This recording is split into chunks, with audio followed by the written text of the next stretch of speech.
मैं डॉक्टर नीलेंदु दत्त मिश्रा, ग्राम गिद्धौर, झाझा विधानसभा क्षेत्र।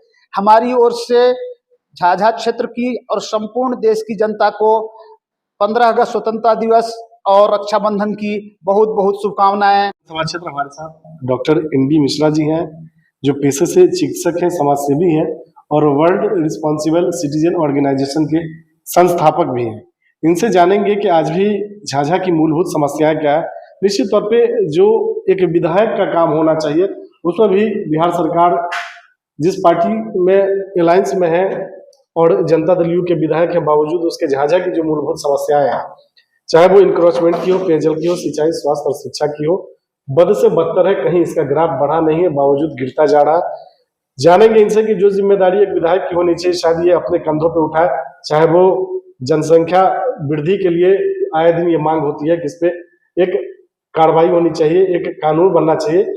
तो जो काम बड़े नेताओं की होती है, सांसद विधायक की होती है, वो काम एक डॉक्टर पेशे से और समाज सेवा की भावना से अगर करते हो तो निश्चित तौर पे सराहनीय काम है। और यही कारण है कि जो बड़े नेता खुद को स्वघोषित बड़े नेता मानते हैं, उनको लगता है कि शायद राजनीति में इनके आने से व्यक्तिगत उनका नुकसान होगा और शायद वो चुनाव हार जाएंगे। यही कारण है कि हम लोगों ने भी खुद का विरोध भी देखा।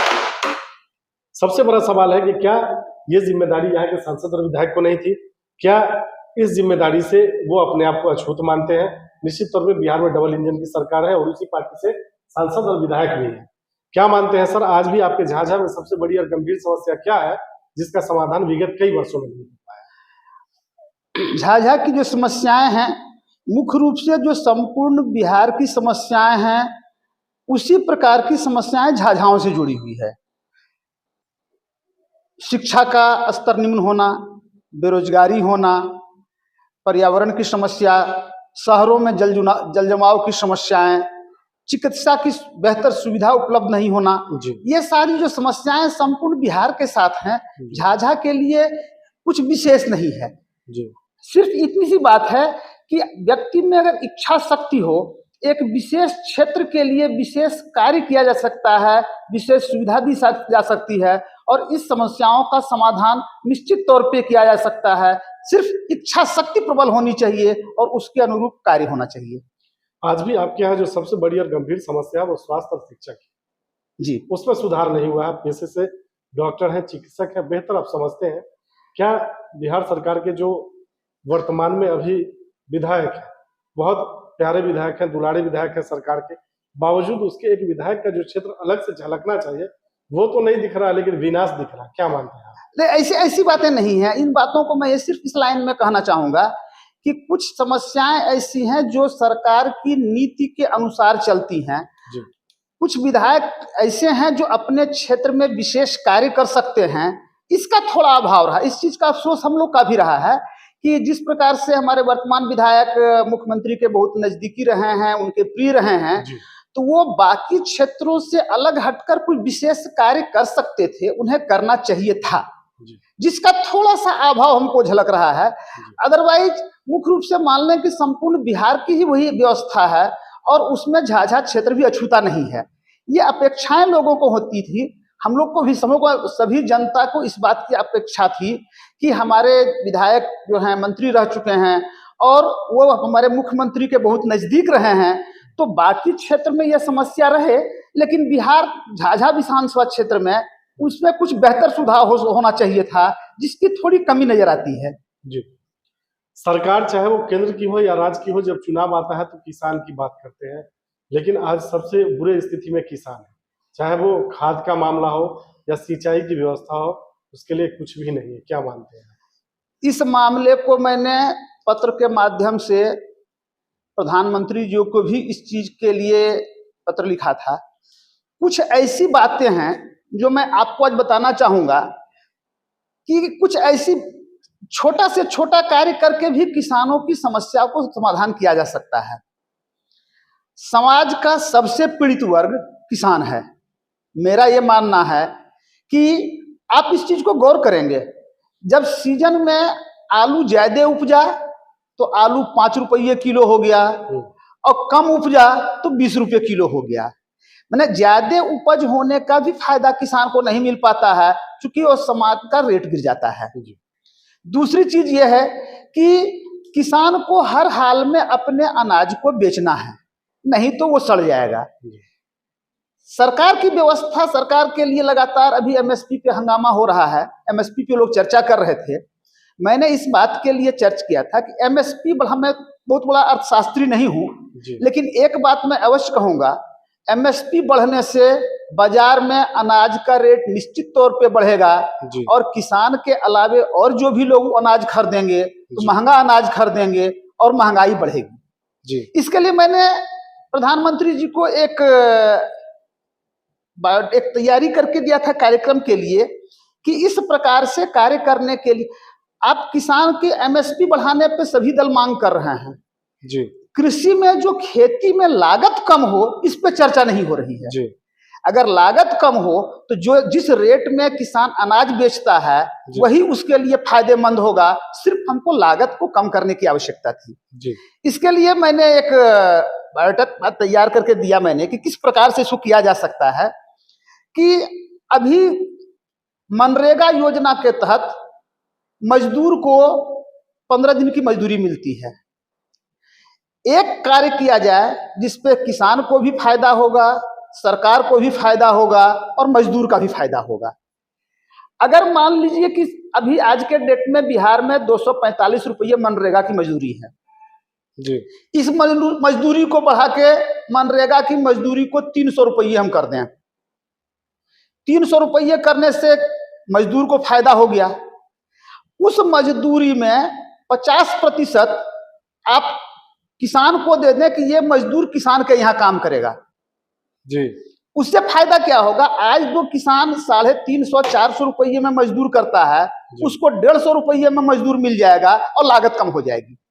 तो 150 रुपये किसान को मिला, सरकार को भी मात्र 150 रुपये देना है, उसका भी लागत 245 से घट के 150 रुपये पे आ गया जी।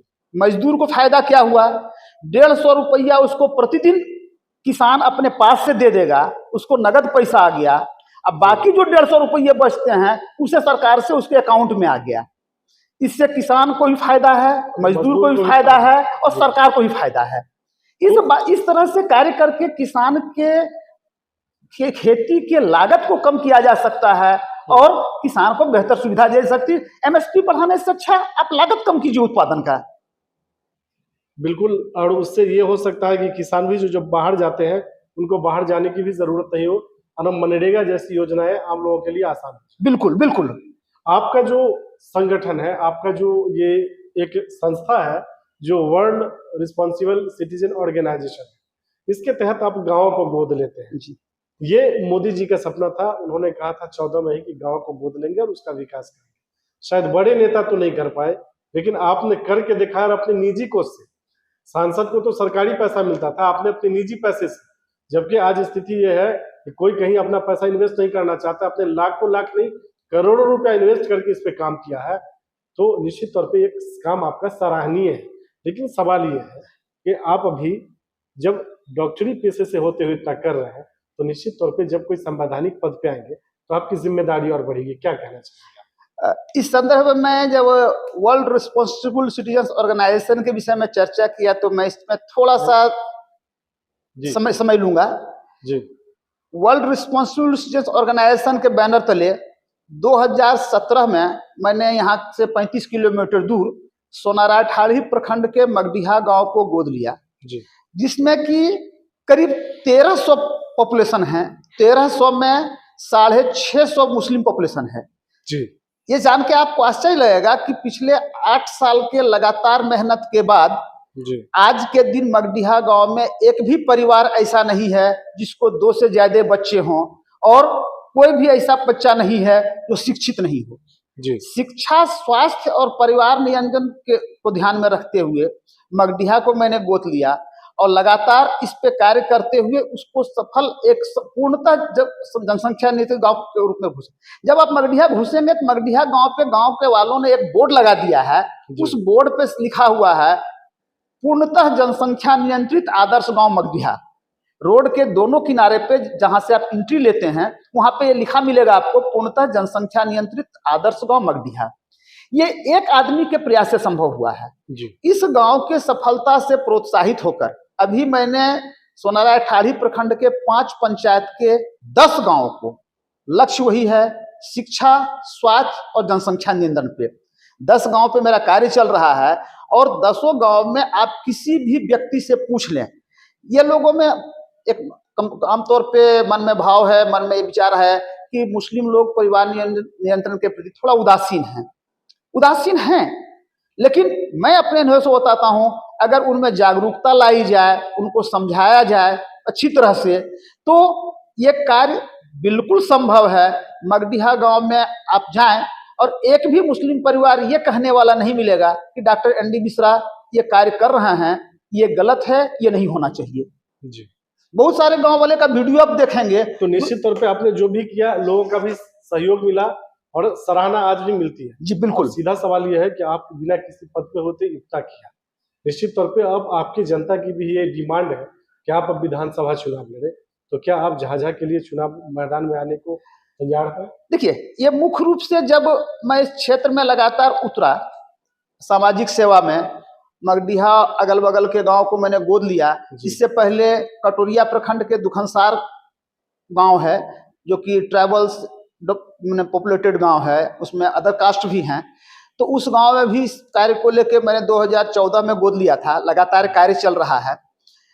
मेरे मन में यह भाव आया कि आज हम अपने फंड से अपने कमाई का एक हिस्सा उन गांव वालों के बीच में खर्च करके अगर हम इतना कार्य कर सकते हैं, तो शायद अगर हमारी पहुंच हो, हमारे पास संसाधन हो, हमारे पास शक्ति हो, तो और बेहतर ढंग से इस कार्य को किया जा सकता है।